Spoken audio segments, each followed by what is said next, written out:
Ok.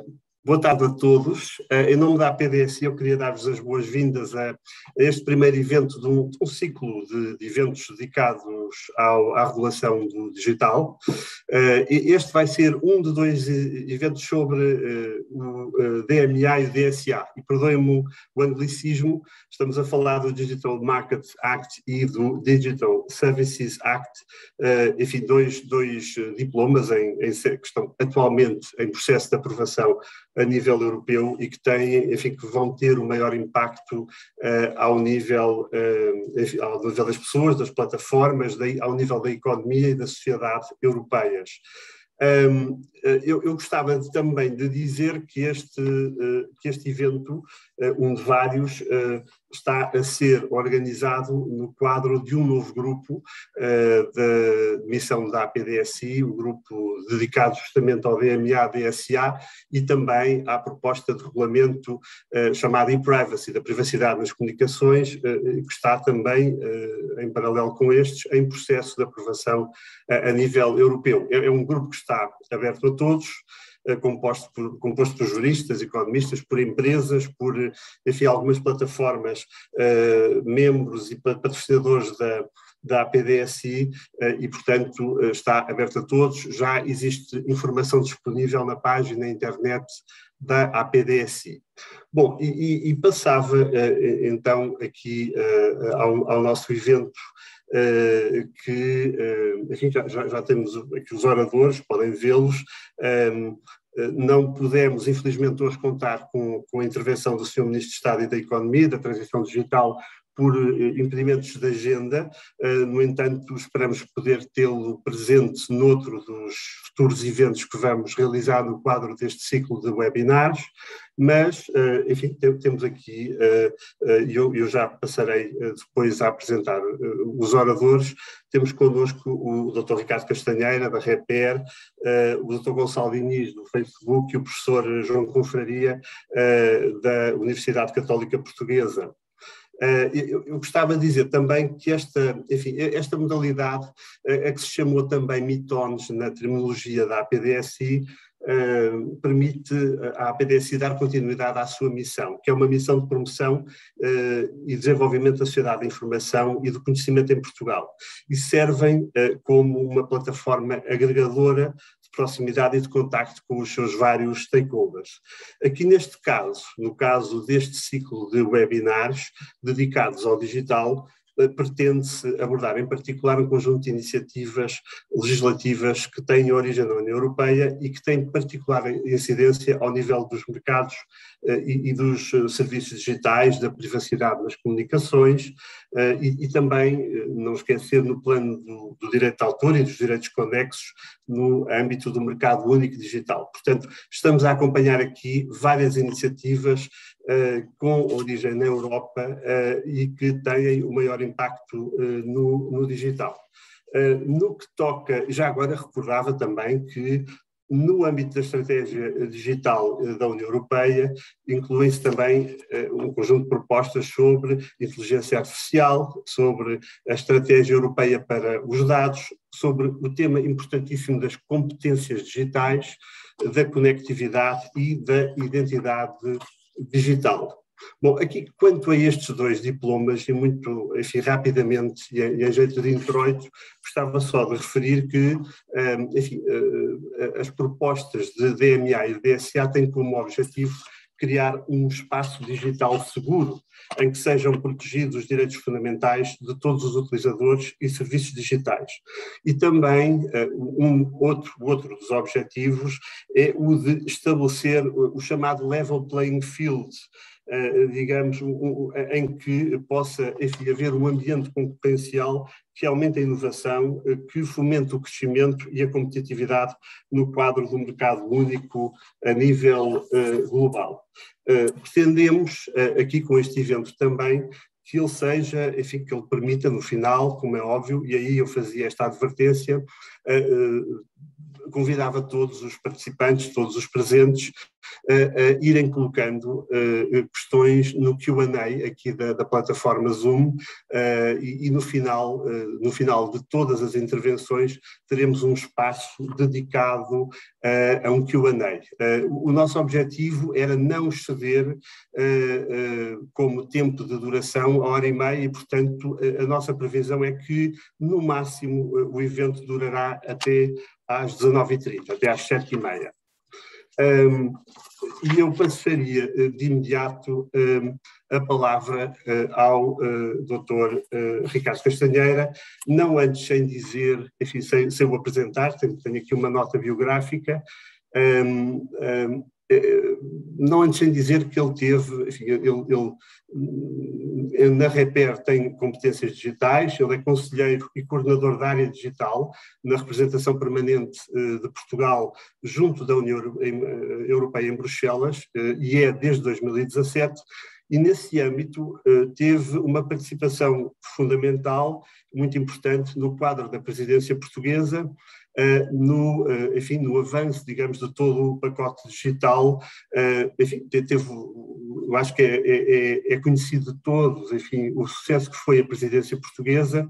Eu creio que no quadro digital houve várias iniciativas que tiveram um impulso muito significativo e que facilitaram o trabalho agora à presidência eslovena. Eu destacava o facto de, por intervenção da nossa presidência do Conselho, foi criado um organismo europeu para as startups, que vai passar a ter, enfim, sede em Lisboa, o Europe Startup Nations Alliance. Portanto, esta é a responsabilidade da presidência portuguesa, a qual também conseguiu avanços significativos ao nível do DMA e do DSA, que estamos hoje aqui a discutir. O Dr. Ricardo Castanheira foi diretor também da Motion Picture Association Latin American entre 2013 e 2017, que é uma entidade importantíssima americana, que representa alguns dos majors europeus do cinema.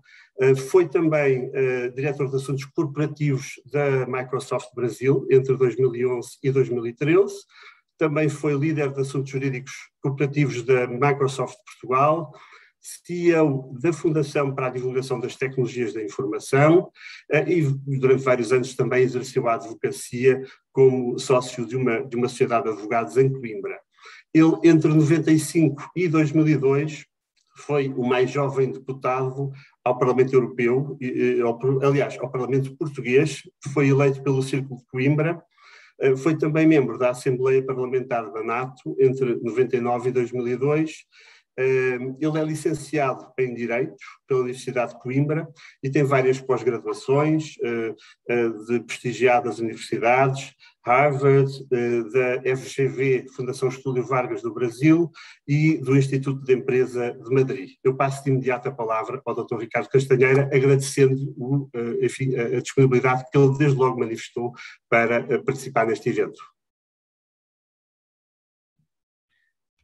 Bom, muito obrigado, Dr. Luís Neto Galvão, muito obrigado pelo convite, antes de mais, muito obrigado pela muito gentil apresentação e também muito obrigado pelo enquadramento que deu à conversa que vamos ter, enfim, nos próximos minutos.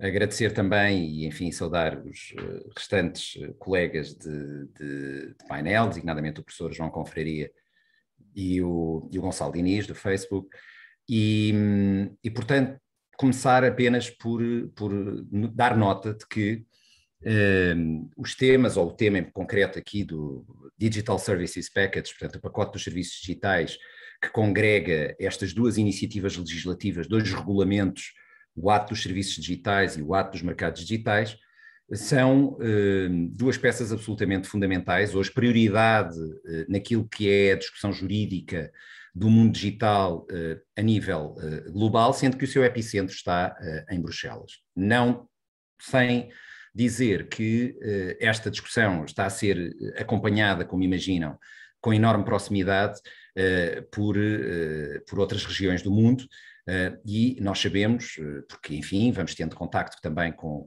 outras pessoas, com outras entidades, que naturalmente há uma expectativa enorme em relação aos resultados que aqui forem alcançados, porque naturalmente será uma mudança de paradigma e não apenas e só uma mudança jurídica, porque trará consigo um conjunto de impactos económicos, sociais e outros.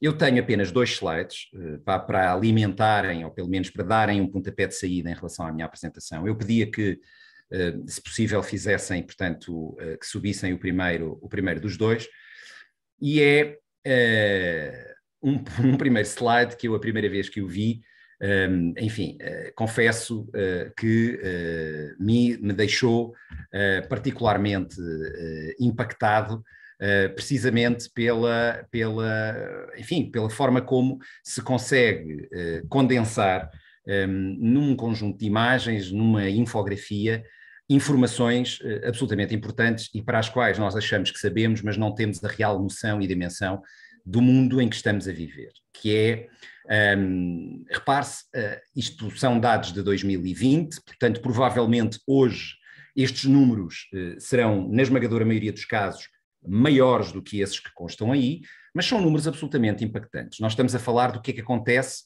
num minuto, em 60 segundos, por exemplo, porque temos aqui um representante do Facebook, há 1,3 milhões de pessoas a fazerem um login, há no WhatsApp 19 milhões, no minuto, repito, de mensagens a serem enviadas, há 4,7 milhões de vídeos no YouTube a serem visualizados, enfim, por aí fora, e se observarmos, temos perante nós as mais importantes plataformas digitais que têm diferente natureza, prestam diferentes serviços, e por isso, do ponto de vista até técnico e jurídico, não são todas iguais, mas que são aquelas que naturalmente nos dias que correm fazem parte das nossas vidas, desde que nos levantamos até que dormimos, e isto é, enfim, absolutamente impressionante, não é? Mesmo para aqueles que são addicted, por exemplo, de Netflix, de vídeo, de plataformas de streaming, 764 mil horas que são vistas de vídeos apenas por minuto. Isto são números que nos deixam, obviamente, aterrados pela sua dimensão, mas que nos devem fazer refletir, e foram exatamente estes números que também estiveram na base de iniciativas legislativas como o DSA e como o DMA, ou como o Ato dos Serviços Digitais e o Ato dos Mercados Digitais. Porque aquilo que é aparentemente algo benigno e que tem a ver com prazer, tem a ver com comunicação, tem a ver com proximidade, tem a ver até, em alguns casos, com algumas plataformas que se dedicam a aproximações de natureza emocional, enfim, coisas que aparentemente são só positivas. A verdade é que há aqui uma dimensão que também é negativa por detrás destes números, e é essa dimensão negativa que temos que ter presente do ponto de vista regulatório. Porque por detrás de muitos destes números, nós temos uma quantidade infinita de produtos que violam regras de segurança, nós temos ofensivas de natureza e de cariz terrorista, nós temos inúmeras violações de direitos de autor, nós temos as maiores tentativas temos muitos produtos contrafeitos, nós temos discurso de ódio que é emanado e veiculado, associado à desinformação ou misinformation, que também são utilizados através de muitas destas plataformas. Nós temos a venda crescente de drogas, enfim, temos inclusive a venda ou o arrendamento, muitas vezes ilegal, de espaços de imóveis.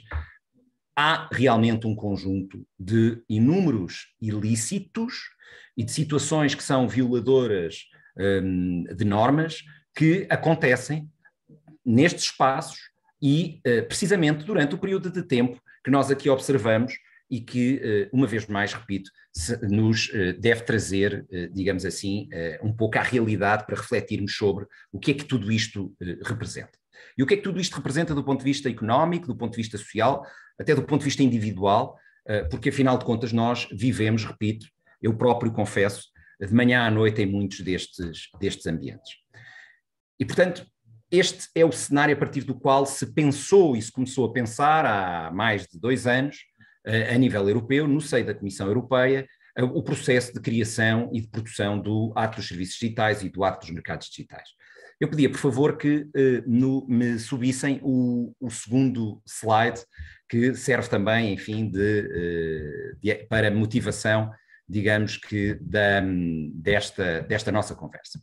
E o segundo slide, enfim, dá-nos uma ideia da evolução temporal desde, no caso, 1969, que é quando começa, enfim, a falar um pouco mais de redes, e ainda que apenas em 90 é que existe a internet, começa a existir a internet tal qual a conhecemos hoje, ou pelo menos muito semelhante ao que temos hoje, a World Wide Web. A verdade é que, portanto, este calendário e esta timeline permitem ver-nos à medida que houve e foram surgindo as plataformas que hoje, e estamos a usar a expressão plataformas por uma questão de economia de meios e de explicações, embora seja um conceito que dentro de si próprio, e já lá iremos, contém um conjunto de diferenciações, mas esta questão das plataformas digitais começaram basicamente, verdadeiramente, a surgir a partir de 94.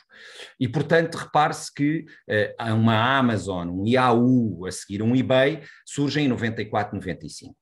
A primeira norma que vem regular do ponto de vista europeu verdadeiramente o comércio eletrónico surge apenas no ano 2000, que é a Diretiva do Comércio Eletrónico, e que é, em grande medida, uma das que nós estamos, ou um dos objetos de revisão que estamos agora e que temos pela frente, neste momento, através do ato dos serviços digitais. Uma parte muito importante do ato dos serviços digitais dedica-se à revisão da Diretiva do Comércio Eletrónico, que tem, basicamente, 21 anos. E, portanto, isto significa que havia uma necessidade evidente de atualizar o ordenamento jurídico face àquilo que, ao longo dos últimos 20 anos, surgiu do ponto de vista de comércio eletrónico e do ponto de vista de um conjunto de serviços que vão desde a música ao audiovisual, passando, enfim, pelo comércio eletrónico. Há um conjunto de serviços que foram realmente sendo prestados e que estas plataformas todas nos vão prestando, são apenas alguns exemplos, que estavam, diria, muito fora do enquadramento normativo e do enquadramento jurídico em termos europeus e que precisavam necessariamente ser, digamos, integradas, e havia essa necessidade de atualização. E, portanto, perante o primeiro cenário em que, digamos, o dia-a-dia em que nos movemos mudou radicalmente e era necessário reagir, a prova é que o tempo também nos mostra que os enquadramentos jurídicos existentes estavam, digamos assim, desfasados e desatualizados. Quando nós olhamos para estes nomes, muitos destes nomes, eu diria mesmo, a esmagadora maioria destes nomes, não são europeus. E, portanto, há aqui, ainda no âmbito das justificações para a discussão que estamos a ter, há aqui uma dimensão também geoestratégica europeia que não é de sumenos, e que é o facto de a maior parte das plataformas não serem europeias e, portanto, naturalmente existir aqui um desequilíbrio claro entre aquilo que são, digamos, os grandes players globais, na esmagadora maioria americanos, alguns já asiáticos hoje em dia, e aquilo que são os players europeus. E, portanto, isto gera, obviamente, digamos, uma ausência de equilíbrio do ponto de vista económico, mas também, uma vez mais, do ponto de vista social e do ponto de vista da competitividade da própria União Europeia. E era isso que importava também, digamos assim, realçar e tentar ultrapassar. Eu pedi agora para, enfim, para poder sentir uma maior proximidade com quem nos está a ouvir, podiam tirar, muito obrigado. Eu diria que, portanto, estes dois slides que me parecem muito evidentes até pela forma como estão construídos, justificam de alguma forma o facto de a União Europeia, no seio da União Europeia, se ter começado a fazer esta reflexão sobre que é absolutamente claro, são claros os benefícios para os consumidores, os benefícios para a inovação e até para eficiências de mercado que muitas destas plataformas trouxeram. Muitos pequenos comerciantes, muitos criativos, muitos pequenos ou até criadores individuais, hoje transformaram-se muitos deles em colossos porque houve plataformas que lhes permitiram esse acesso ao mercado, sobretudo a um mercado sem fronteiras. E, portanto, os benefícios são por demais evidentes, há imensos, porém a verdade é que alguns destes pequenos players de repente transformaram-se em plataformas de grande dimensão, desproporcionadamente grandes, eu diria. E a prova evidente disso é que, em algumas circunstâncias, posso-vos dizer que, enfim, a dados de 2019, portanto já não estão de todo atualizados, sobretudo porque nos últimos 6, 7 meses os números de capitalização de mercado das maiores plataformas cresceu bastante, como é sabido, e portanto, mas imaginemos a 2019 como referência, as 5 plataformas líderes do mundo, as 5 plataformas líderes a nível digital, e nenhuma é europeia, é bom de saber, valiam em termos de mais ou menos 4 trilhões de dólares, o que era equivalente à época já a 1/4 do produto interno bruto da União Europeia. 1/4 do produto interno bruto da União Europeia. Portanto, repare-se que é disto que estamos a falar, e portanto estamos a falar de pequenas startups que com o tempo, enfim, se transformaram em colossos gigantescos e, naturalmente, ao transformarem-se em colossos gigantescos, acabou por haver um conjunto de regras do jogo que foram adulteradas e transformadas. E isso trata-se desde logo na forma como os dados, porque nós vivemos uma economia de dados, são tratados por estas plataformas em relação aos consumidores. Isso trata-se também no acesso que os consumidores, sejam individualmente, cada um de nós individualmente, seja consumidores corporativos, portanto empresas, têm, quando em relação com estas plataformas ou em relação com os consumidores finais através destas plataformas, e portanto surgiu a tal dimensão das grandes plataformas transformadas ou agindo como gatekeepers, não é? Como guardiões, em que intensificaram, digamos assim, as regras de dependência e limitaram a capacidade, digamos assim, de barganha e negocial da esmagadora maioria de nós, enquanto cidadãos individuais ou enquanto empresários, neste ambiente individual, neste ambiente digital. E, portanto, a definição do problema, e aqui estou a focar muito rapidamente no ato dos mercados digitais, portanto, sobretudo no DMA, a definição do problema foi exatamente por um uso desenquadrado e excessivo deste poder de guardião, de gatekeeper, em que geraram dependências dos utilizadores, passou a haver um conjunto de definições unilateral de regras, às quais nós, em termos digamos assim, chamados termos de serviços, portanto, cláusulas contratuais gerais às quais aderíamos sem poder fazer mais, naturalmente também impondo muitas vezes a preferência por serviços próprios, com uma certa opacidade, e portanto isto era claramente um problema que tinha que ser resolvido. Ao mesmo tempo, o desequilíbrio do poder destas plataformas não permitiram a expansão de determinados ecossistemas, ou quando estes ecossistemas se desenvolviam, a verdade é que havia sempre, e tem havido, uma reação com killer acquisitions e, portanto, digamos assim, violando claramente, através de uma concentração hostil, violando regras elementares de concorrência. Finalmente, a questão de tudo isto é movimentado por algoritmos, não é? Portanto, aqui muitas vezes achamos que isto são decisões individuais humanas. É verdade que há sempre aqui uma dimensão humana, mas muitas vezes isto é um algoritmo que toma estas decisões e a forma como nós digamos assim, como nós vivemos, convivemos, comercializamos, compramos, escolhemos, somos induzidos a escolher no ambiente online. E, portanto, esta opacidade dos algoritmos, muitas vezes associados a um modelo de negócio que é um modelo claramente crítico, que é um modelo de advertising, de publicidade, isto gerou um conjunto de problemas adicionais e, por isso, a necessidade de tentarem corrigir estas práticas desequilibradas e injustas que tornaram totalmente dependentes destas grandes plataformas, a esmagadora maioria das pequenas plataformas, a esmagadora maioria dos empresários e a esmagadora maioria até de muitas startups, a maioria das quais europeias.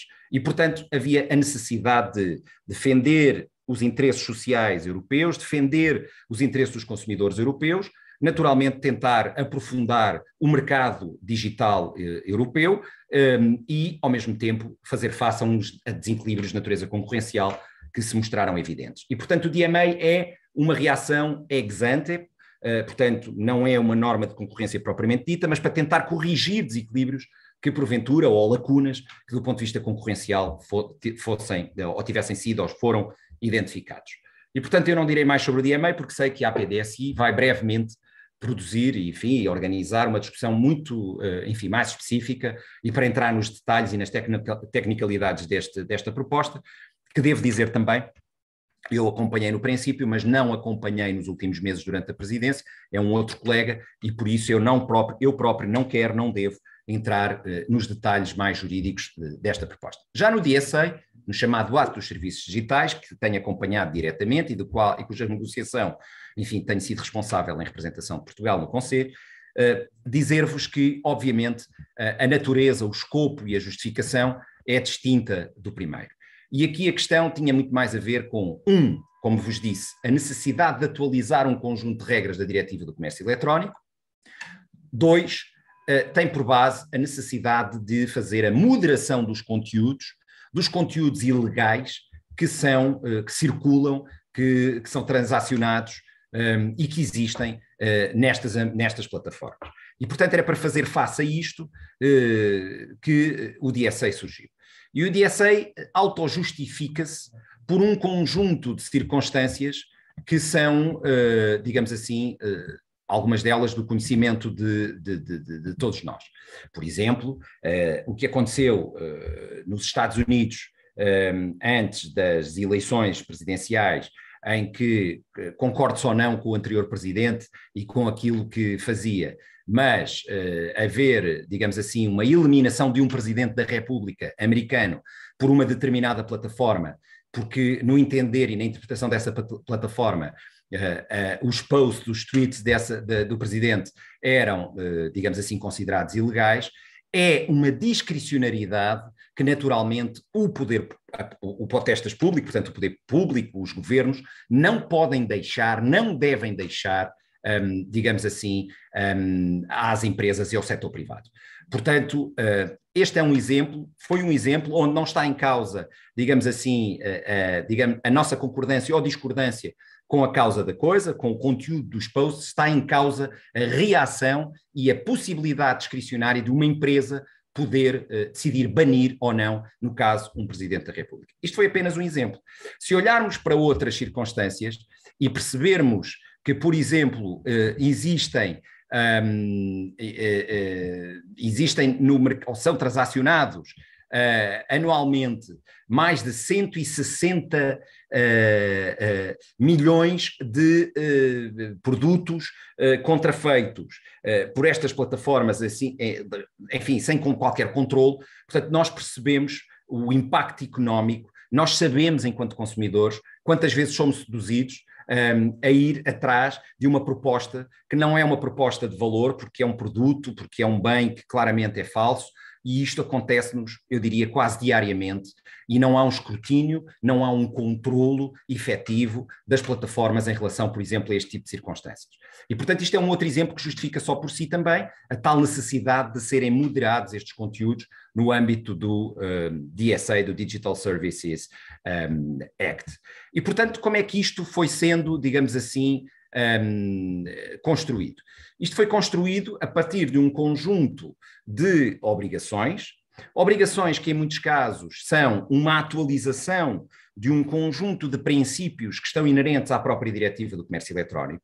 E recordo que há 3 princípios da Diretiva do Comércio Eletrónico que são absolutamente relevantes e que não se pretendem pôr em causa nem reescrever na questão do DSA, mas que de alguma forma devem ser adaptados. O primeiro princípio é o princípio do país de origem, que nos diz que o ordenamento jurídico aplicado a uma determinada plataforma e a um determinado ato é aquele onde o estabelecimento comercial, a sede da empresa, ou no caso da plataforma, se encontra.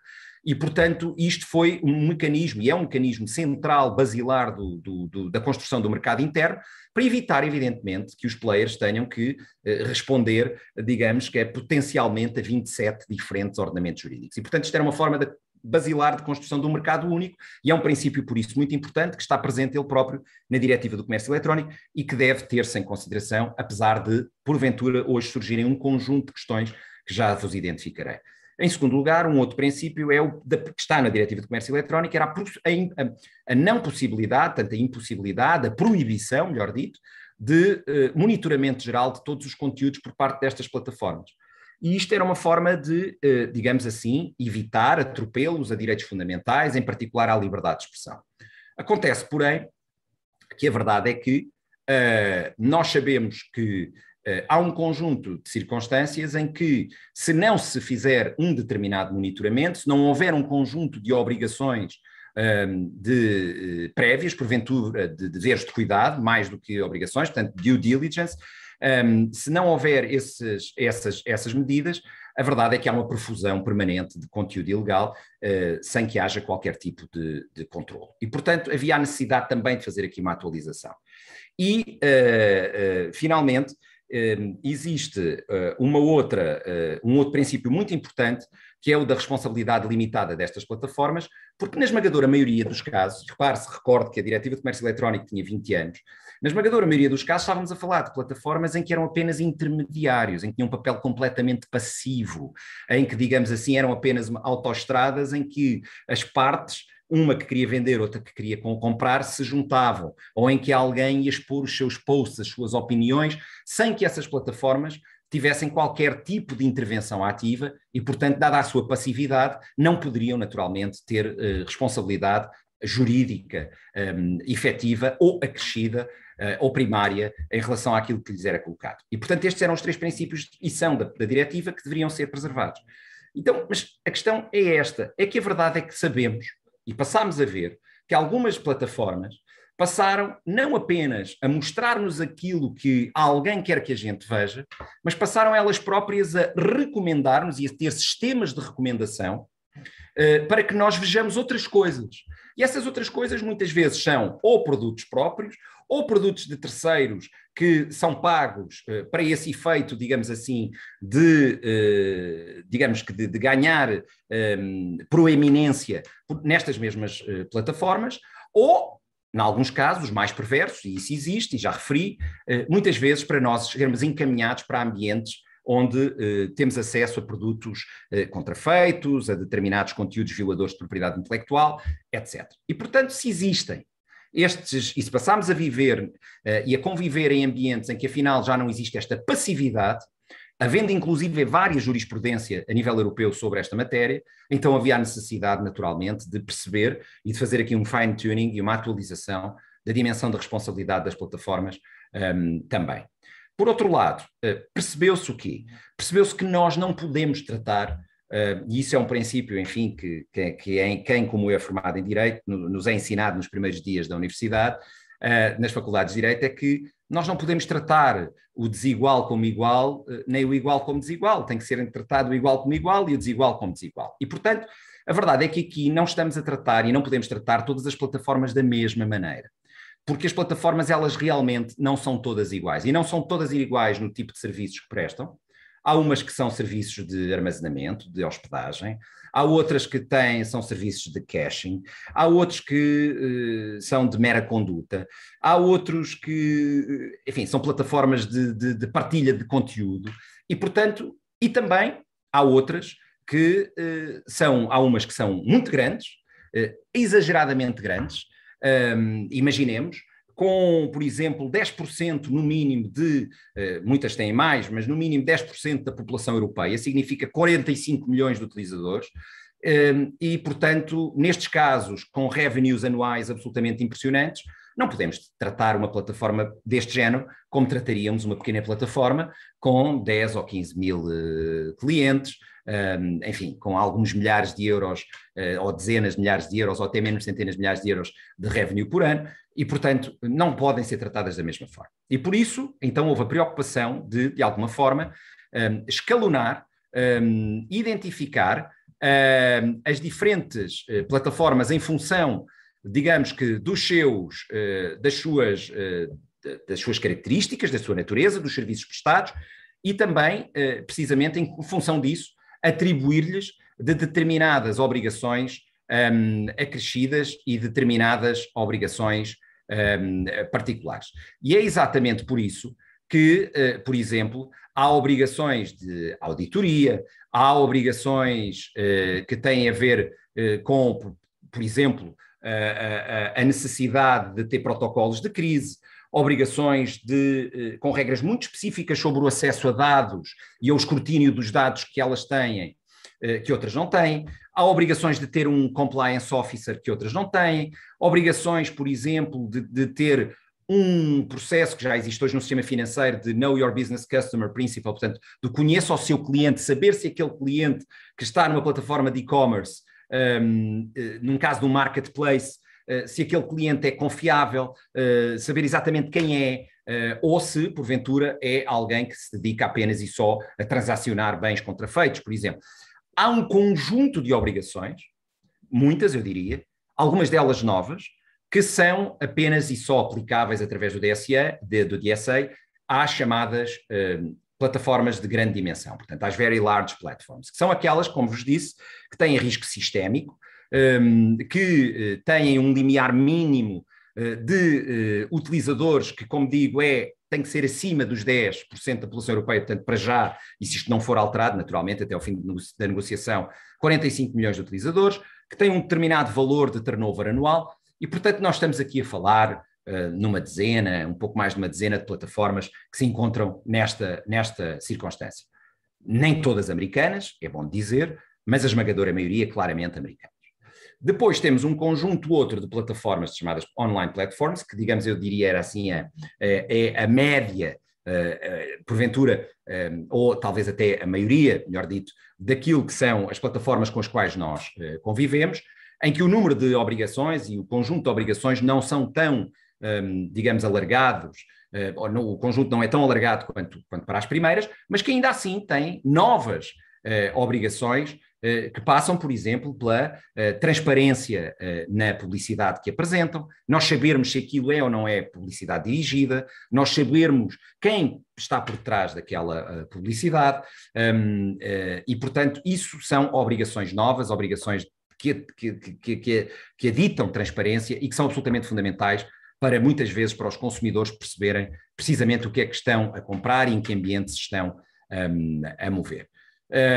Depois temos os chamados serviços de hospedagem, hosting services, que têm um número muito mais reduzido de obrigações, representantes legais, a necessidade de terem e de darem visibilidade aos seus termos e condições, às tais cláusulas contratuais gerais que, regra geral, nós não sabemos onde estão, não lemos e não prestamos muita atenção, mas na verdade é tudo que está lá, e ao mesmo tempo também, digamos assim, um conjunto de razões que têm que apresentar nos casos em que tenham retirado ou devam retirar determinados e eliminar determinado tipo de conteúdo. E depois, finalmente, um quarto conjunto, que são todos os outros intermediários, que têm, digamos, um set mais pequeno de obrigações. Mas, posto isto, e para terminar, dizer-vos que há um conjunto de inovações do ponto de vista da governação do próprio ambiente digital que são introduzidos. Por exemplo, é sabido que hoje há uma enorme dificuldade do ponto de vista do enforcement, e os números da pirataria mostram-nos isto. E daí a tal preocupação com o princípio do país de origem, em que muitas vezes o facto de uma autoridade não poder de um Estado, de um outro Estado-membro que não o do país de origem, portanto chamemos-lhe um país de destino porque é lá que o consumidor adquiriu o bem, e esse bem, porventura, é um bem falso, ou há um determinado post com um determinado comentário que é, por exemplo, de ódio, ou que agride regras de igualdade de género. Este tipo de circunstâncias, muitas vezes a própria autoridade desse país não pode reagir, não tem meios de reação, porque precisamente, em grande medida, muitas vezes carece de ir ao país de origem, e isso torna este processo complexo, moroso e ineficaz.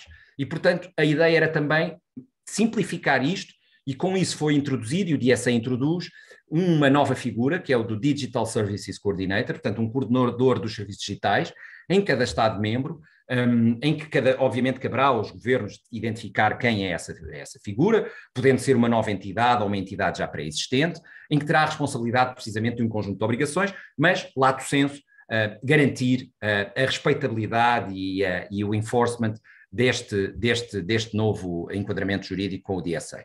E depois, a nível europeu, haverá um comitê dos Digital Services Coordinator, onde haverá esta ideia de articulação transfronteiriça, que é hoje claramente uma lacuna. Há uma necessidade de aproximar os Estados-membros e as entidades dos diferentes Estados-membros, e depois, naturalmente, a articulação desta entidade com a própria Comissão, que continuará a ter poderes eu diria particularmente importantes, sobretudo pelos meios que têm de fazer face a determinados abusos das tais very large online platforms, ok? E, portanto, há aqui um novo modelo de governação que é introduzido. Finalmente, e última nota, porque é uma nota relevante. Há na Europa cerca de 10 mil plataformas digitais hoje em dia, cerca de 10 mil. Muitas delas micro e pequenas empresas. Eu diria quase metade destas 10 mil, 42% são micro e pequenas empresas. Depois, apenas 8% são, digamos assim, grandes empresas, mas, uma vez mais, entre PMEs e micro, eu diria que estamos a cerca de 90% destas 10 mil e, portanto, um número muito considerável que, obviamente, não pode ficar sujeito a este enquadramento jurídico da mesma maneira que estão as tais grandes plataformas a que nós nos referíamos, a que eu me referia. E, por isso, o próprio DSA dá um tratamento de exceção, há um conjunto de obrigações a que estas plataformas não estão obrigadas, estas micro e pequenas empresas que detêm plataformas digitais, que não estão obrigadas a responder pelos custos inerentes, muitas vezes pelos encargos que estão associados, seja do ponto de vista tecnológico, seja até do ponto de vista humano, que estão associados à implementação destas mudanças e destas obrigações. E, portanto, há também aqui um cuidado, de alguma forma, em não inibir o processo de inovação, não castrar o desenvolvimento da inovação em termos europeus e, ao mesmo tempo, não colocar no mesmo saco as tais micro e pequenas empresas ou as pequenas plataformas europeias no mesmo saco em que estamos a colocar as grandes. E, portanto, dar-vos apenas nota desta diferenciação, porque, apesar de tudo, é muito relevante, especialmente para um espaço europeu como o nosso, em que, apesar de tudo, temos necessidade de mais unicórnios, temos necessidade de estimular o empreendedorismo e, portanto, no caso de Portugal, é uma mensagem que nos é muito próxima do coração, precisamente até pelo caso e pelo exemplo que o Dr. Luís Neto Galvão deu da instalação em Portugal da tal entidade ligada, na sequência da nossa presidência, ligada ao empreendedorismo. E, portanto, eu ficava por aqui, deixando, enfim, obviamente, a minha disponibilidade para perguntas que tenham a colocar, embora tendo respondido ao pedido que me foi de fazer uma intervenção não para jurista, não juridiquês, não para advogados, porque há muita gente que nos acompanha que não é e, portanto, não tem que, naturalmente, entrar nesse nível de detalhe. Muito obrigado uma vez mais pelo convite. Muito obrigado, Dr. Ricardo Castanheira, pela sua intervenção, que foi abrangente e muito pedagógica e muito ao encontro daquilo que era o objetivo deste evento, que era, enfim, o de alertarmos o público em geral para um tema que embora, enfim, que o deve preocupar fundamentalmente enquanto consumidor, enquanto titular de direitos fundamentais, enquanto titular de direitos de autor e enquanto titular de dados. Portanto, esta abordagem da União Europeia, e eu recordo só, enfim, a importância que teve na sociedade portuguesa e que ainda tem, para a qual a sociedade portuguesa acordou bastante tarde, a Carta dos Direitos Fundamentais na Era Digital, eu recordo, o conceito de desinformação, que deu origem a tantos debates, tão inflamados debates, é um conceito que foi definido a nível europeu e portanto, aquilo que se passa na Europa é fundamental nós termos em conta, tem depois um impacto nacional muito significativo e, portanto, muito obrigado pela abrangência e pelo caráter pedagógico da sua intervenção.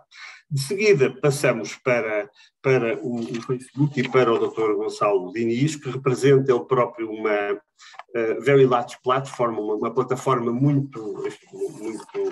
com uma dimensão muito significativa.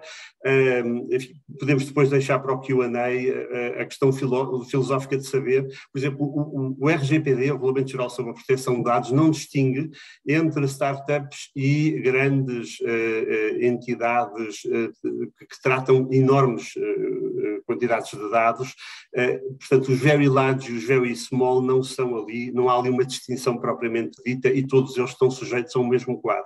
Aqui, de facto, no âmbito do DMA e do DSA em particular, temos de facto uma distinção específica, uma aplicação específica de obrigações a estas entidades e também, e por outras razões também, enfim, se revelar do maior interesse a intervenção do Facebook. Passava a apresentar o Dr. Gonçalo Diniz. Ele é licenciado em Gestão pela Universidade de York, no Reino Unido, tem um mestrado em Marketing concluído no Instituto de Empresa, em Espanha, Business School. Ele iniciou a carreira de Assuntos Públicos na Philip Morris, em Espanha, e ele é atualmente Manager de Assuntos Públicos do Facebook, com responsabilidade em Espanha e Portugal. E a sua intervenção vai focar-se essencialmente porque este evento está mais focado no ato dos serviços digitais, sendo que o próximo evento estará mais focado no DMA, ou seja, portanto, nos mercados. Passo de imediato a palavra ao Dr. Gonçalo Diniz. Obrigado. Bem, muito boa tarde, muito obrigado, Dr. Luís Neto Galvão, pela apresentação. Bem, eu em primeiro lugar quero agradecer à APDC pelo convite que me interessou para participar deste Meet-On sobre o Digital Services Act. Aproveito também para saudar os intervenientes deste painel, o Dr. Ricardo Castanheira e o professor João Confraria. Bem, é um prazer estar aqui hoje para partilhar a visão do Facebook sobre este dossiê. É um dossiê bastante técnico, mas que eu espero que no final da minha intervenção o público que temos hoje a assistir possa tomar conhecimento sobre a nossa posição. Bem, o panorama da internet, como disse muito bem o Dr. Ricardo Castanheira, mudou significativamente desde a adoção da diretiva sobre o comércio eletrónico, ou seja, a diretiva do e-commerce, que, como sabem, estabeleceu o regime de responsabilidade limitada para plataformas, ao abrigo das quais muitos serviços inovadores floresceram na Europa nos últimos 20 anos. Existe sempre espaço para adaptar e modernizar as leis, especialmente aquelas que foram criadas há 2 décadas, e a diretiva do e-commerce não é uma exceção. E, nesse sentido, o Facebook apoia a formação do DSA e apoiamos também a ambição do dossiê de fortalecer o mercado dos serviços digitais na União Europeia e também esclarecer o papel e as responsabilidades das plataformas online com o objetivo de tornar a internet mais segura. E nós vemos o DSA como uma grande oportunidade para gerar confiança entre todos os atores envolvidos nos ecossistemas online, utilizadores, autoridades, reguladores, a própria comunidade de investigação e, logicamente, também as plataformas online. E o Facebook quer fazer a sua parte. E, logicamente, queremos cumprir com todos os termos da lei desde o primeiro dia da sua entrada em vigor. Agora, para que isso seja possível, necessitamos de um quadro legal que nos permita enfrentar o problema da manutenção da segurança da internet e desempenharmos o nosso papel para a criação de um ambiente online mais saudável e mais protegido. Um quadro que ajude os atores a fazerem mais para remover conteúdos ilegais e prejudiciais e que ajude também a fomentar a confiança dos cidadãos europeus nos serviços digitais. E existem 2 aspectos principais da nossa posição em relação ao DSA que eu gostaria de salientar. Ora, nós apoiamos fortemente um DSA horizontal, ou seja, que evite a fragmentação do mercado único e que clarifique e reforce os princípios fundamentais da diretiva do e-commerce, incluindo o princípio do país de origem e o regime de responsabilidade limitada para plataformas online com base no sistema de notificação e remoção.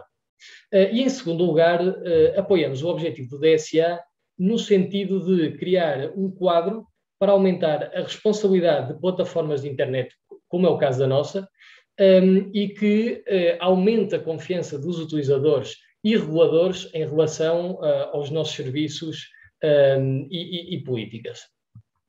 E relativamente ao primeiro aspecto, é importante salientar que não queremos que o Facebook seja uma plataforma nem de ódio, de abuso ou de exploração. Queremos ter a certeza que os nossos utilizadores estão seguros, aproveitam a nossa plataforma e desfrutam da plataforma. Consideramos que é a nossa responsabilidade tomar medidas para combater comportamentos e conteúdos abusivos, prejudiciais e também ilegais. E nesse sentido, acolhemos com satisfação que os princípios fundamentais do regime de responsabilidade limitada na diretiva do e-commerce sejam esclarecidos, mas também reforçados no DSA, e esperamos que sejam mantidos também nas discussões no Conselho e no Parlamento Europeu que agora se avizinha. Embora haja sempre espaço para melhorias, consideramos aqui 3 pontos fundamentais para cumprir os objetivos do regulamento e criar assim um quadro viável e aplicável. Ora, o primeiro ponto é relativamente à notificação e ação.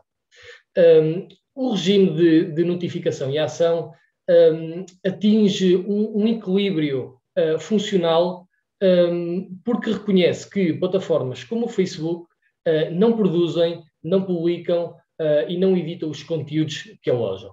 No entanto, exige que plataformas como a nossa atuem rapidamente ao receberem uma notificação válida, mantendo assim a proporcionalidade, mas também a flexibilidade suficiente para o poder fazer. Nós reconhecemos que o sistema geral está simplificado e, embora exija ainda uma série de esclarecimentos e possivelmente salvaguardas em relação à validade dos conteúdos que nos são notificados, acreditamos que é uma abordagem proporcional que reflete a realidade daquilo que as plataformas enfrentam e estão a enfrentar neste momento. No entanto, também estamos preocupados com as discussões que estão a decorrer nas instituições da União Europeia sobre a introdução de disposições de suspensão em vez de um sistema de notificação e ação.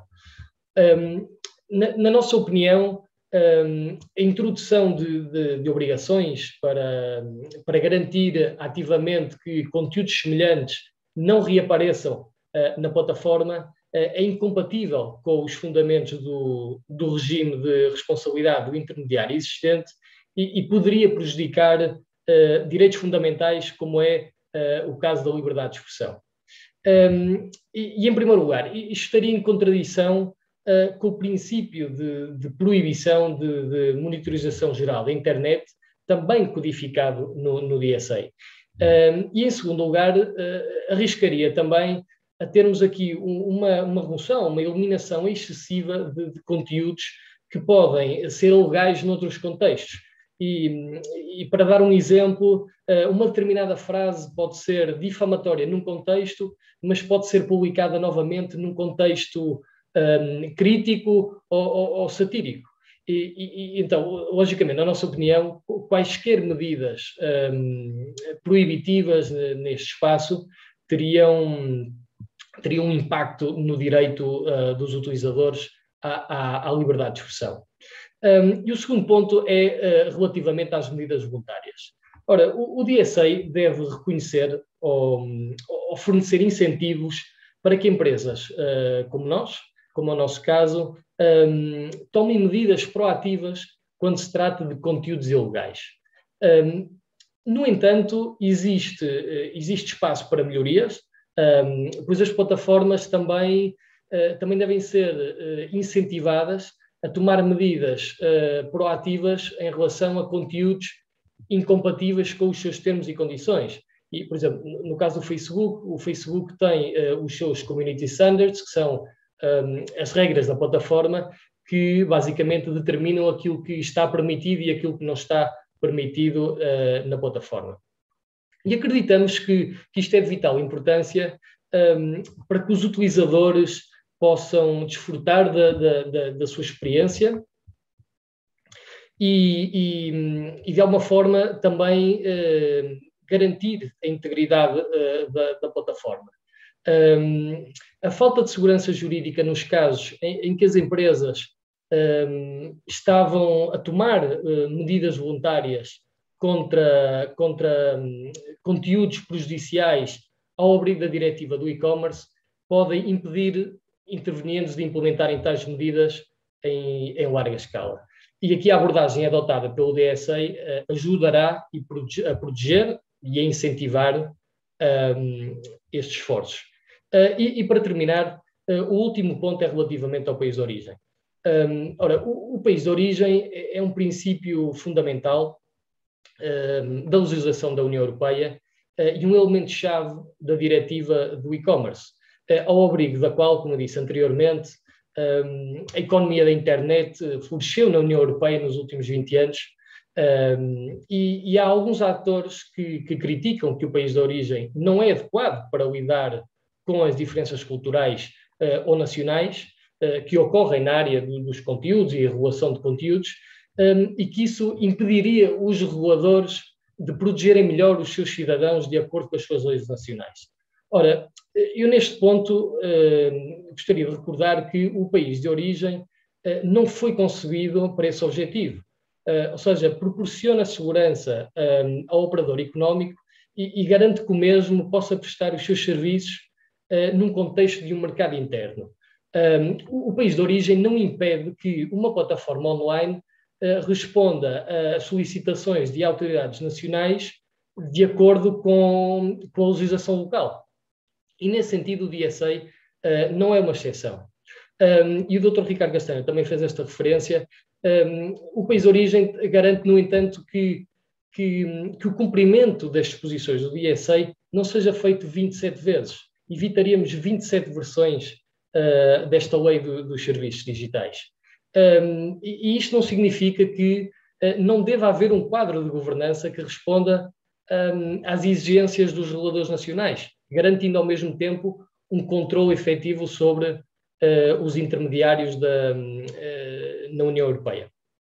E eu gostaria de concluir sublinhando mais uma vez que o nosso apoio à pretensão do DSA. Vemos o DSA como um quadro importante para criar previsibilidade e certeza jurídica,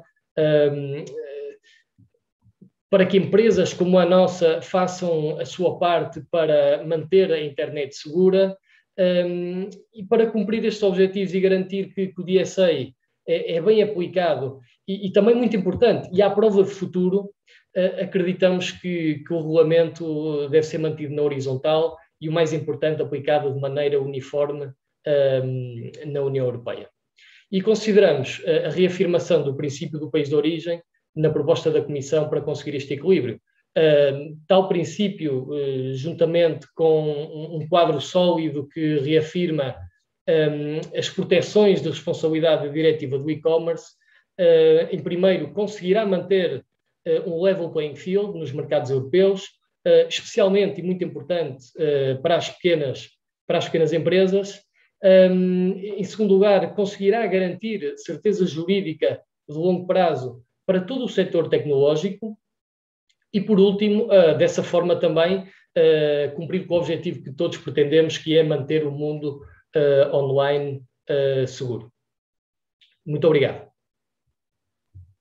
Muito obrigado, Dr. Gonçalo Diniz, pela sua intervenção tão focada e tão clara, sendo certo que, enfim, me parece evidente, enfim, que todas as instituições envolvidas no processo pretendem reafirmar, reiterar o país de origem, o princípio do país de origem, até porque, enfim, não se pretende todo criar aqui restrições ao mercado interno, creio eu, sendo certo que também, enfim, o legislador europeu recorre aqui a um regulamento e não propriamente a uma diretiva. Muito obrigado pela sua intervenção e por ter aceitado o nosso convite.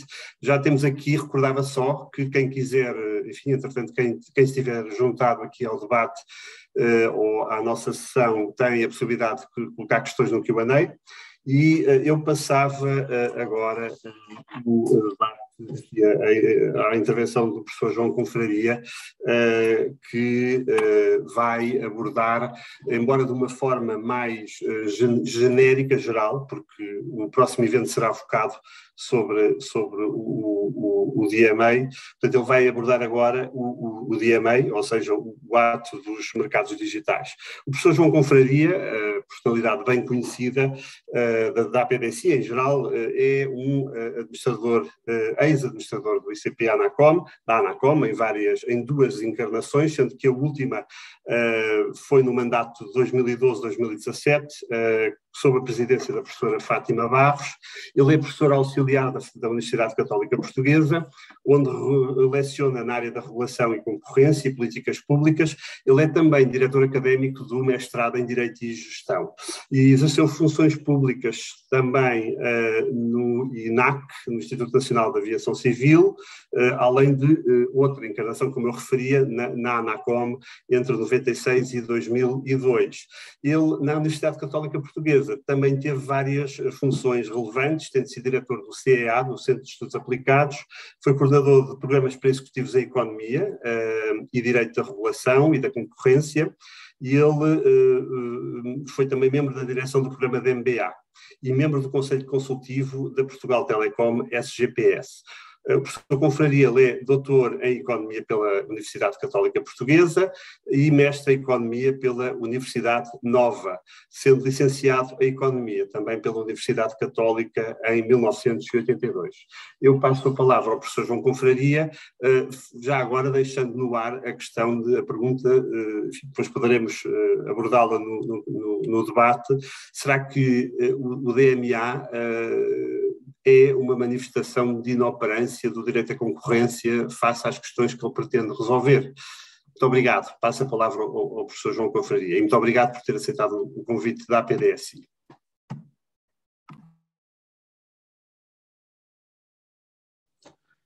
Queria agradecer em primeiro lugar ao Dr. Luís Neto Galvão e à APDSI o convite e queria saudar os meus colegas de painel, o Dr. Gonçalo Diniz e o Dr. Ricardo Castanheira.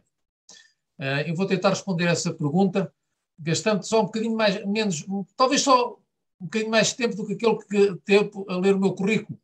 Eu vou tentar gastar menos tempo do que isso. Antes disso, queria, no entanto, salientar um aspecto aqui sobre o DSA, que tem a ver também com o DMA, mas que tem aqui dois ou três aspectos que me parecem bastante relevantes. O primeiro é esta figura dos coordenadores digitais e a criação da figura do Conselho, que a nível europeu vai assessorar a Comissão nesta matéria. Está para ver como é que isto vai funcionar. Julgo que, em princípio, a ideia é boa. Não sei até que ponto está influenciada pela má experiência que existe em matéria da proteção de dados, em que a salvaguarda dos direitos dos utilizadores europeus está a ser bastante prejudicada pela inoperância do regulador irlandês. O regulador irlandês, enfim, pelo próprio facto de muitas das grandes plataformas estarem baseadas na Irlanda, tem muitas queixas. Mas o ano passado eles coordenavam a resposta a 196 queixas e resolveram 4 casos. Em 196 resolveram 4. Os alemães em 170 e tal sempre resolveram 50 e tal. E, portanto, há claramente um estrangulamento em matéria da defesa e da proteção dos consumidores europeus com esta pulverização da regulação, ou neste caso é mais da supervisão e da fiscalização a nível nacional, sem haver uma coordenação e sem haver alguma forma também de pressionar os reguladores nacionais. E, portanto, acho que este Conselho, o Board que se vai formar, e depois o papel que a União Europeia vai ter nisso, julgo que pode ser de grande importância para evitar estrangulamentos e para contribuir aquilo que falou o Dr. Gonçalo Diniz, que é haver uma regulação europeia uniforme. Porque, de facto, se uma empresa está num país, não é supervisionada, se a empresa está na Alemanha e já é supervisionada, isso de facto distorce bastante o mercado interno. E, portanto, julgo que este regulamento do DSA dá uma contribuição importante para isso. A outra coisa que me suscita bastante curiosidade é o efeito de Bruxelas. O RGPD foi um sucesso a nível europeu e a nível mundial. Claramente, no prólogo e no documento de apresentação do DSA, a Comissão e o Parlamento estão à espera que haja também o efeito de Bruxelas e que este DSA se transforme também numa referência a nível global. Eu tenho mais algumas dúvidas sobre isto, mas acho que é uma questão a acompanhar, nomeadamente também no quadro do Brexit e daquilo que começa a ser, e no caso do DMA, das questões do DMA parece-me bastante evidente, começa a ser uma divergência entre a abordagem europeia e a abordagem americana, que talvez seja mais evidente nestas matérias do que aquilo que foi em matéria de proteção de dados pessoais. O terceiro aspecto que me suscita alguma curiosidade, e eu aqui vou fazer uma coisa muito feia, vou levantar uma suspeição sobre as autoridades que vão estar encarregadas da supervisão da aplicação do DSA, é até que ponto eles não vão misturar esta regulação com a do DMA. Ou seja, esta forma percebe-se, o Dr. Ricardo Castanheira explicou isso bem e julgo que toda a gente percebeu a razão pela qual se pretende regular em função da dimensão. Não tem a ver, em princípio, com o poder de mercado, tem a ver com o facto que uma empresa de grande dimensão causa mais estragos. Se uma plataforma divulga com muitos utilizadores, com umas centenas de milhões de utilizadores, divulga conteúdos ilegais, os riscos sociais são muito maiores, os danos públicos são muito maiores. Mas eu estou para ver até que ponto, depois, na aplicação concreta, não vai haver uma tentação para ligar esta aplicação do DSA às grandes plataformas e a identificar as very large platforms a que se refere o DSA com os gatekeepers a que se refere o DMA. Vai ser uma questão, enfim, estou com alguma curiosidade em ver como é que isso vai acontecer. Agora, dito isto, importa ver que enfim, de facto, desde que houve necessidade de regular o comércio eletrónico, e isto sempre que se abria um novo espaço de comércio, houve sempre necessidade de o regular. Houve a diretiva do comércio eletrónico, mas depois, paralelamente à diretiva do comércio eletrónico, começou a haver uma série de preocupações com o poder de mercado das plataformas. Inicialmente, aliás, as primeiras preocupações sobre o poder de mercado das plataformas, que foram avaliadas em sede de direito da concorrência, nem sequer viam as plataformas como plataformas, ou seja, alguns casos nos Estados Unidos e na Europa, nomeadamente que envolveram a Microsoft não era vista necessariamente como uma plataforma bilateral. Os primeiros casos foram analisados quase que considerando a Microsoft como um negócio unilateral. Mas, nos últimos 10, 15 anos, tem valido a ideia e, portanto, até o próprio desenvolvimento da teoria económica e do pensamento jurídico também sobre as plataformas bilaterais e as plataformas multilaterais em geral, tem levado a uma refinação e um refinamento, aliás, dos conceitos que estão a ser utilizados para avaliar o poder de mercado. Mas sempre na área do direito da concorrência.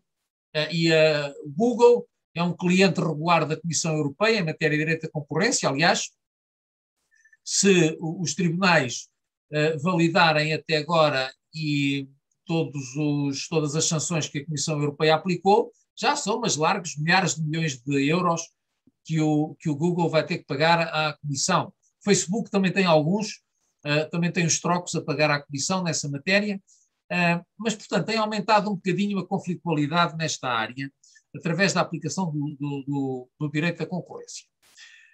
Simplesmente, é claro que a Comissão parece estar cada vez mais convencida que o direito da concorrência não chega para resolver o assunto. Parece estar convencida que a lei da concorrência é ineficaz para resolver o assunto. E aí uma pessoa, em boa medida, percebe-se porquê. E percebe-se que a aplicação da lei da concorrência até pode ser desvantajosa para as plataformas devido à incerteza regulatória que gera.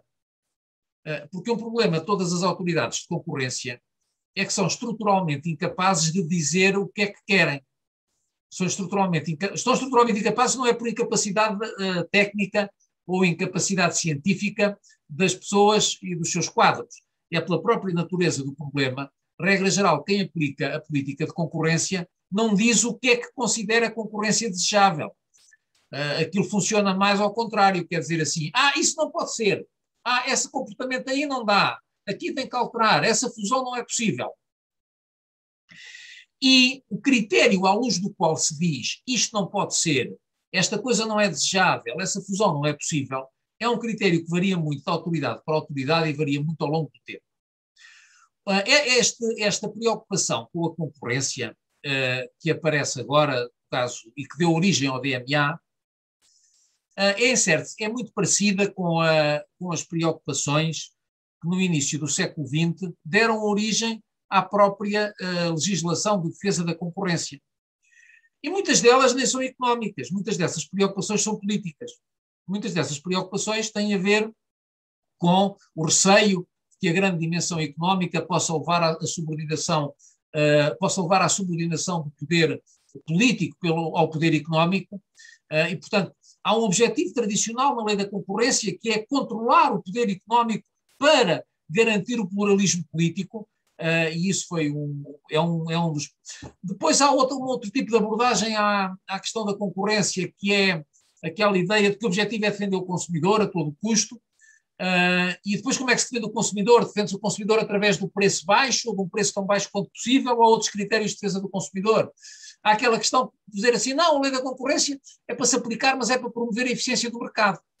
Ora bem, como isto varia muito segundo o intérprete da lei, e nós mesmo no nosso caso, da experiência que temos na aplicação do Tratado e do Tratado de Maastricht, do atual Tratado de Lisboa, claramente que temos visto uma variação grande na aplicação destas regras por diferentes responsáveis da autoridade da concorrência, isto de facto aumenta o risco regulatório. Mas claramente se tem achado que a aplicação da lei da concorrência não é para aumentar o risco regulatório que a Comissão Europeia está a fazer os DMAs desta vida. Está a fazer os DMAs desta vida porque acha que o quadro teórico que existe e que fundamenta a aplicação da lei da concorrência é insuficiente para resolver os problemas.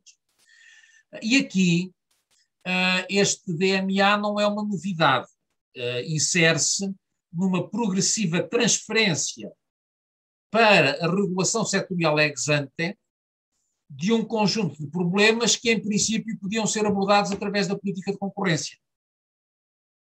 A primeira transferência deu-se em 2015, com o regulamento que estabeleceu o princípio da não discriminação no acesso à rede, e que por vezes é conhecido também como o princípio da neutralidade de rede. Aí a coisa correu bem para as plataformas, pelo menos para as plataformas na altura. Não sei se agora ainda eram da mesma opinião. Mas para as plataformas na altura correu bem. Aqui tratava-se de gerir a relação de poder de mercado entre os operadores de telecomunicações e as plataformas digitais. Depois apareceu o problema que dois economistas liberais americanos chamam de tecnofeudalismo, a ideia segundo a qual o poder das plataformas sobre os produtores de dados, que somos todos nós, era semelhante de alguma forma à relação entre os senhores feudais e os servos da gleba. Há dois economistas americanos liberais que chamam isso de tecnofeudalismo, e que é um problema que, em certa medida, é resolvido, ou pelo menos tem uma tentativa de resolução com o Regulamento Geral de Proteção de Dados, nomeadamente através da definição de princípios da propriedade dos dados pessoais e do regime da portabilidade de dados. Depois, a um nível mais já se relaciona com a própria forma como o mercado de intermediação que é inerente e que é essencial à própria lógica das plataformas, de forma ao Regulamento de 2019 sobre a transparência e a equidade,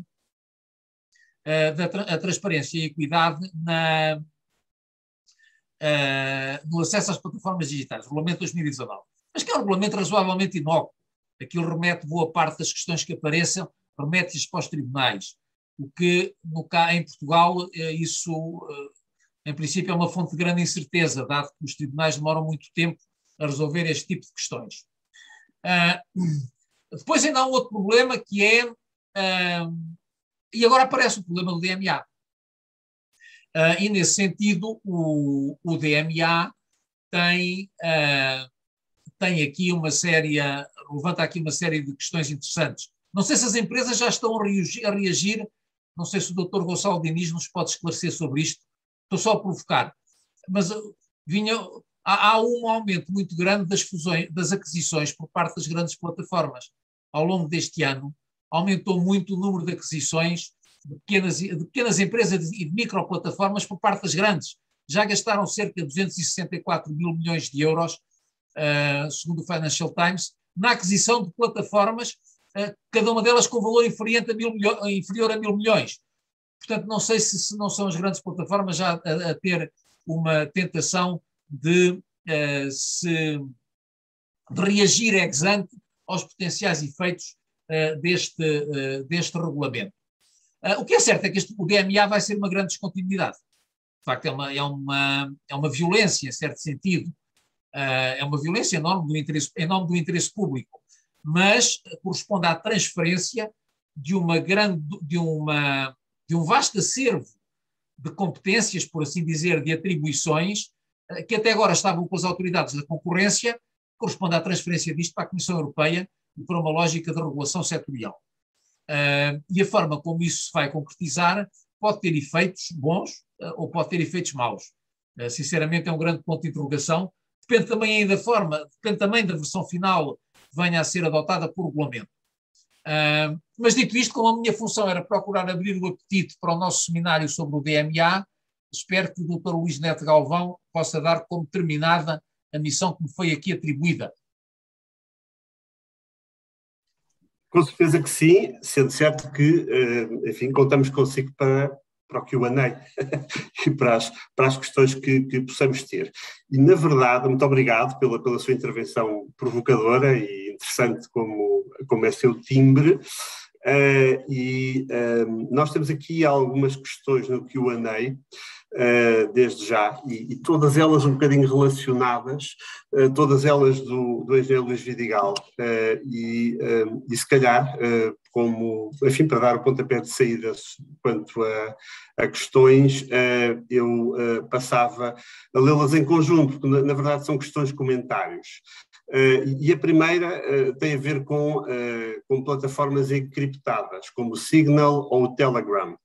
E a pergunta é como é que nós devemos lidar com estas plataformas, para onde se estão a mover muitos movimentos extremistas e criminosos. Enfim, o comentário: será que a democracia resiste ao anonimato e à proliferação de bots e perfis falsos nas redes sociais, que conduzem à censura digital e à responsabilização das plataformas? Portanto, aqui um comentário, uma interrogação. Portanto, conduz mais à responsabilidade. Portanto, esta proliferação de bots acarreta não apenas a responsabilização das plataformas, mas também uma desresponsabilização dos seus autores, dos autores destes conteúdos e destes perfis falsos nas redes sociais. E depois uma pergunta, enfim, em jeito de comentário: porque não a criação de um hub de autenticação de todos os utilizadores de plataformas digitais que possibilite, em caso de crime, a identificação de todas as pessoas, mesmo que estejam ocultas num avatar ou em perfis falsos? A questão, enfim, essencial aqui é como é que nós devemos lidar com as plataformas encriptadas em que, enfim, os autores estão escondidos através de mascaramento, e para onde estão a mover muitos movimentos extremistas e criminosos. Talvez começasse pelo Dr. Ricardo Castanheira, não sei se tem um comentário ou alguma coisa a dizer a este respeito. Muito obrigado, Luís. Obrigado ao Gonçalo e obrigado ao professor João Confraria, inclusive pelos seus importantíssimos contributos. Estas perguntas são realmente importantes e têm uma enorme atualidade. Talvez a APDSI se queira dedicar a isso para mais webinars sobre temas específicos. Por exemplo, a última das quais, quando o Luís Vidigal, autor das perguntas e do comentário, sugere a criação de um hub de autenticação para os utilizadores de plataformas digitais, pois isso é uma das componentes e das dimensões que está por detrás de uma proposta legislativa que estamos a discutir em torno da revisão do eIDAS, e que é a identidade digital europeia, que não cuida apenas de tratar daquilo que nós em Portugal já temos, enfim, na relação enquanto cidadão com os serviços públicos, mas também que haja uma extensão e uma disseminação da dimensão da identidade digital, individual, para a nossa relação enquanto consumidores e enquanto utilizadores também de todo o tipo de serviços privados. E, portanto, claramente, sim, eu diria, esse é o caminho, mas só isso dá uma discussão, Luís, de várias horas, que é aquela que estamos a ter e onde há, enfim, vontades que se somam, mas também há quem queira manter, enfim, as suas soluções individuais e isso gera, como sempre no processo de construção europeia, um conjunto de atavismos desnecessários. Quanto à questão das plataformas encriptadas, Signal e Telegram, para onde estão? Bom, há várias, aqui a resposta, a minha reação tem aqui uma dupla dimensão, que tem a ver depois com a segunda pergunta também, sobre a questão do anonimato e a proliferação dos perfis falsos, etc., da desinformação. E a resposta é a seguinte: em primeiro lugar, o DSA não visa tratar especificamente deste aspecto, certo? Portanto, o objeto e o âmbito de aplicação do DSA, é importante que as pessoas que nos ouvem tenham isso em consideração, são os conteúdos ilegais. E a ilegalidade é definida ao abrigo dos ordenamentos jurídicos nacionais. Nem sequer tivemos a tentação, ou estamos a ter a tentação a nível europeu, de dizer o que é ilegal e o que é que não é ilegal. Porque isso só por si traria uma discussão infindável que não ajudaria a mover.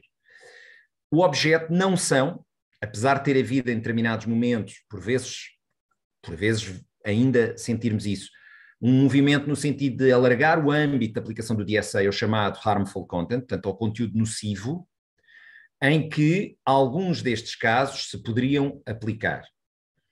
Só que isso é exatamente caminhar no sentido daquilo que é a confusão e a tentação para haver confusão com a questão dos direitos fundamentais, certo? E por isso, porque é uma questão que se tenta naturalmente evitar a todo custo, porque este equilíbrio que tem que existir entre moderar conteúdos, fazer a retirada de conteúdos, em alguns casos o stay down de conteúdos, naturalmente tem que se compaginar e compatibilizar o mais possível com direitos fundamentais. E, portanto, esta discussão é uma discussão muito delicada, mas que é uma discussão que não está para já, naquilo que é a perspectiva mais alargada, a ter lugar no DSA, porque o DSA não trata dessa dimensão do conteúdo nocivo, apenas e só do conteúdo ilegal. E quando é conteúdo ilegal, e aqui aproveito para reagir, enfim, não é esse o meu papel, reagir ao Gonçalo, mas o DSA é também clarinho, que é o stay down, e há Estados-membros que vão querer reforçar, e no Parlamento Europeu vão querer reforçar esta dimensão de stay down, portanto, de retirada permanente do conteúdo, e para que evitar exatamente o pop-up, portanto, o regresso desses conteúdos que nós sabemos que acontecem permanentemente. Essa questão acontece ou aplica-se aos casos que são manifestamente ilegais e, portanto, em que não há dúvida interpretativa, em que não podemos dizer que é A para o Luís, B para o Gonçalo e C para o Ricardo. Não, é manifestamente ilegal, ponto. Nesses casos não há dúvida e, portanto, a retirada e a sua, não apenas suspensão, mas retirada definitiva, deve e pode acontecer. Quanto à questão última, que tem uma relação muito direta com os serviços de comunicações interpessoais, que é o caso do Signal e do Telegram, estamos a falar sobretudo da questão da privacidade. E esse é o valor que tem que se ter aqui em consideração. E a partir do momento em que se abrir, ou se tiver a tentação de abrir o funcionamento e o algoritmo deste tipo de serviços, abre-se uma caixa de Pandora que não sei onde vai terminar, mas para já se está a tentar a todo o custo evitar. Nós, na discussão que tivemos do e-privacy, da privacidade das comunicações eletrónicas, que terminámos durante a presidência portuguesa e que está neste momento em fase de trílogo do Parlamento Europeu, quisemos evitar a todo o custo precisamente este tipo de penetrações invasivas em determinados serviços como esses, em que naturalmente quebrar e cortar a solução criptográfica é o mesmo que dizer pôr totalmente em causa a privacidade. É certo e sabido que existem grupos que dão utilização perversa e indevida a este tipo de serviços. Mas para esses tem que haver determinado tipo de legislação específica. E por isso é que existe, por exemplo, propostas que foram discutidas recentemente, aprovadas, como terrorism content online, portanto, aquilo que trata e cuida de situações de terrorismo em linha. em que há tratamento específico, com prazos específicos muito reduzidos de 1 hora para ser retirado conteúdos, etc, etc. O DSA não está a tratar desse âmbito e não deve tratar destas particularidades, porque isso seria confundir, trazer achas para uma lenha que já arde, eu diria, com vigor, e, sobretudo, não iria ajudar a um elemento que é absolutamente fundamental, Luís, que eu não referi, que é o da celeridade na discussão do processo. A União Europeia e todos nós, consumidores e utilizadores, não podemos aceitar que uma proposta possa levar, como a questão da privacidade online, como a questão do e-privacy, não podemos aceitar que tenha estado 4 anos no Conselho a ser debatido. Isso não é aceitável. E, portanto, isto não podemos correr esse risco, porque a verdade é que naquele meu timeline, ou no primeiro slide de 1 minuto, daqui a 4 anos, porventura, algumas daquelas que já são muito grandes já lá não estarão, e estarão outras que vêm substituir aquelas que lá estão. E, portanto, os problemas agudizam-se a cada mês e a cada ano, e por isso a questão, eu diria que temos de ser muito cautelosos na questão da moderação, no equilíbrio dos direitos e, sobretudo, em, eu diria, derivas que possam, enfim, pôr em causa princípios fundamentais, como é também a questão da privacidade, ainda que nós saibamos que o uso a dar à tecnologia pode ser, muitas vezes, perverso e indevido, como é, e é sabido, que às vezes acontece porque o Signal e o Telegram não foram criados para esse efeito e a esmagadora maioria dos seus usos não são para esse efeito. É verdade que por vezes acontece, não significa por isso que se desconstrua a lógica do serviço e que se desconstrua o player, porque em determinadas circunstâncias há quem lhe dê a utilização indevida. E portanto para isso é preciso olharmos de uma forma diferente que não esta, que é um regulamento horizontal e digamos o mais abrangente possível. Obrigado, Ricardo. Estamos a aproximar-nos do fim da nossa sessão. Eu aproveitava só, já agora, a presença do Ricardo para colocar uma questão que tem justamente que ver com o timing da aprovação deste diploma, porque, de facto, não se quer repetir outras experiências do RGPD e Privacy, em que, de facto, temos prazos muito longos de aprovação de regulamentos. Aqui neste caso, já há um relator do Parlamento Europeu, já há um conjunto de recomendações, digamos, enfim, ao nível do reforço na regulação dos marketplaces online, no reforço da proteção dos consumidores, para impedir a venda de produtos perigosos ou não conformes, maior transparência na publicidade. Quer dizer, tudo isto depois como é que se vai traduzir no diálogo com os governos dos Estados-membros, com o Conselho e com a Comissão? Ou seja, antevê-se que, face à posição do relator e daquilo que já se sabe da posição do Parlamento Europeu, antevê-se um processo muito longo, ou, enfim, há aqui questões muito difíceis de transpor, ou não, do seu ponto de vista? Em primeiro lugar, é uma relatora, portanto, é bom, nestes tempos em que as questões de género são tão importantes, honra seja feita, é uma senhora, Christel Schaldemose, portanto, é uma eurodeputada dinamarquesa,